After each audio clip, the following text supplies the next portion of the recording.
एक विशाल सभा, जहां हर ओर सन्नाटा पसरा है। सबकी निगाहें एक युवा सम्राट पर टिकी हैं, और उस सम्राट के सामने खड़े हैं उनके महान गुरु आचार्य चाणक्य। चाणक्य की आंखें तेज और गहरी हैं। उनकी निगाहें मानो सामने वाले के मन को पढ़ लेती हों। वह धीरे से मुस्कुराते हैं और कहते हैं, चंद्रगुप्त, इस दुनिया में सबसे खतरनाक हथियार तलवार नहीं, बल्कि झूठ है, और झूठ को पहचान लेना ही सबसे बड़ी कला है। आज हम सीखेंगे वह गुप्त कला जिससे आचार्य चाणक्य ने न सिर्फ शत्रुओं को हराया, बल्कि अपने शिष्यों को भी सच्चाई के मार्ग पर चलाया। आज का ये वीडियो आपको सिखाएगा झूठ पकड़ने की कला, किन संकेतों पर ध्यान देना चाहिए, और कैसे आप भी जीवन में धोखे से बच सकते हैं। लेकिन उससे पहले मैं आपको एक कहानी सुनाऊंगा। एक ऐसी कहानी जो न सिर्फ आपके मन को छू लेगी, बल्कि आपको ये भी सिखाएगी कि सच्चाई चाहे कितनी भी गहरी क्यों न दबा दी जाए, एक दिन उजागर होकर सामने आ ही जाती है। तो चलिए शुरू करते हैं। एक शाम तक्षशिला की शांत कक्षाओं में दीपक जल रहा था। चंद्रगुप्त अपने गुरु चाणक्य के पास पहुंचे। उनके चेहरे पर हल्की थकान थी और आंखों में कोई रहस्य छुपा था।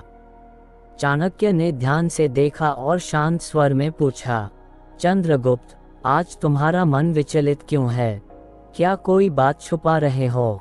चंद्रगुप्त ने हल्की मुस्कान दी और बोले, गुरुदेव, कुछ नहीं, सब ठीक है। बस युद्ध की तैयारियों में व्यस्त था। लेकिन उनकी आवाज में कंपन था।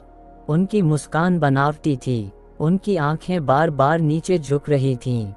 चाणक्य मुस्कुराए, मेरे शिष्य, झूठ का वस्त्र कितना भी सुंदर क्यों न हो, उसकी सिलाई हमेशा ढीली होती है, और जो ध्यान से देखे वह तुरंत पहचान लेता है। चंद्रगुप्त चौंक गए। उन्होंने कहा, गुरुदेव, मैंने तो बड़े आत्मविश्वास से कहा था, आपने इतनी आसानी से मेरा झूठ कैसे पकड़ लिया? चाणक्य ने गहरी सांस ली और बोले, क्योंकि झूठ बोलने वाला हमेशा सच जानता है, और जब मन सच को छुपाता है तो शरीर और आंखें अनजाने ही संकेत दे देती हैं। आचार्य ने फिर कहा, चंद्रगुप्त, मैं तुम्हें एक कहानी सुनाता हूँ। कभी मगध में एक राजपुरोहित था, वरुणेश। राजा उस पर बहुत भरोसा करता था। वह हमेशा ज्ञान, धर्म और सत्य की बातें करता। दरबार में उसकी छवि एक महान संत जैसी थी। लेकिन एक दिन महल से कीमती रत्न गायब हो गया। राजा ने सबको बुलाया और पूछा, किसने चुराया? सब ने कहा, हम निर्दोष हैं। राजा ने जांच वरुणेश को ही सौंप दी। वरुणेश ने सबसे सवाल पूछे। सब डरे हुए थे, लेकिन चाणक्य वहां खड़े होकर सब देख रहे थे। उन्होंने वरुणेश से कहा, तुम भी अपना पक्ष रखो। उस रात तुम कहाँ थे? वरुणेश हंसते हुए बोला, गुरुदेव, मैं तो महल के मंदिर में था। पूरी रात जप और ध्यान में डूबा था। रत्न से मुझे क्या लेना? चाणक्य ने उसकी आंखों में देखा। आवाज स्थिर थी, पर चेहरा बार बार पसीने से भीग रहा था। वह जल्दी जल्दी बोल रहा था, मानो अपनी सफाई गढ़ रहा हो। चाणक्य ने तुरंत कहा, राजा, चोर यही है, क्योंकि जिसने अपराध नहीं किया होता उसके उत्तर छोटे और सीधे होते हैं। लेकिन जब कोई झूठ बोलता है तो वह अपनी बात में अनावश्यक विस्तार और बचाव जोड़ देता है। राजा ने जांच कराई और सच सामने आ गया। रत्न वरुणेश के पास से ही मिला। अब मैं तुम्हें झूठ पकड़ने के 7 नियम बताता हूँ, जिसे जानकर आप भी जीवन में धोखे से बच सकते हैं। नंबर 1, शरीर की भाषा पर ध्यान दें। झूठ बोलने वाला व्यक्ति कभी स्थिर नहीं रह पाता। उसकी आंखें इधर उधर घूमती हैं, पैर हिलते हैं, हाथ बार बार चेहरे को छूते हैं। ये संकेत हैं कि उसका मन घबराया हुआ है। नंबर 2, आवाज के कंपन को सुनें। जब कोई व्यक्ति झूठ बोलता है तो उसकी आवाज में हल्का सा बदलाव आता है, कभी तेज, कभी धीमी, कभी कांपती हुई। सच बोलने वाला निडर होता है, उसकी आवाज स्थिर होती है। नंबर 3, बातों में विरोधाभास खोजें। सच हमेशा एक ही होता है, लेकिन झूठ बार बार बदलता है। अगर कोई पहले कहे, मैं घर पर था, और बाद में कहें मैं बाजार गया था, तो समझ लीजिए कि कुछ गड़बड़ है।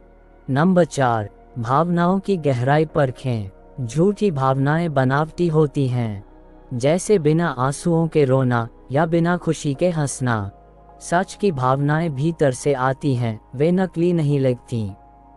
नंबर 5, अचानक सवाल पूछें। झूठा व्यक्ति हमेशा समय चाहता है।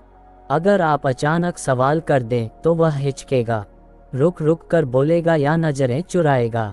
सच बोलने वाला तुरंत और स्पष्ट जवाब देता है।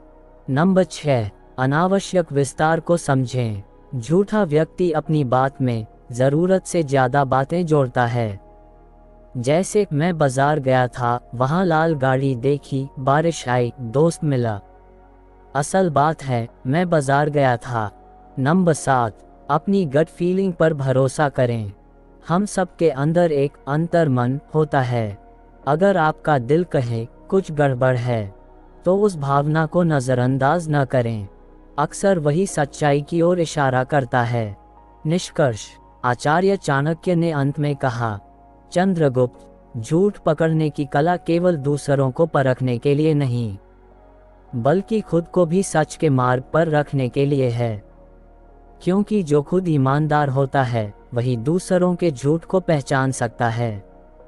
दोस्तों, ये कला हर रिश्ते, हर व्यापार, हर पद और हर समाज में जरूरी है। क्योंकि अगर आंखें सजग रहेंगी, तो कोई धोखा लंबे समय तक टिक नहीं पाएगा। तो याद रखिए, सच कभी हारता नहीं, झूठ कभी छुपता नहीं, और सजग व्यक्ति कभी धोखा नहीं खाता। अगर आपको ये ज्ञान और कहानियाँ पसंद आई हों, तो वीडियो को लाइक और शेयर करें और चैनल को सब्सक्राइब करना न भूलें, क्योंकि आगे भी हम आपके लिए ऐसे ही अद्भुत रहस्य और प्रेरणादायक कहानियाँ लेकर आते रहेंगे। धन्यवाद।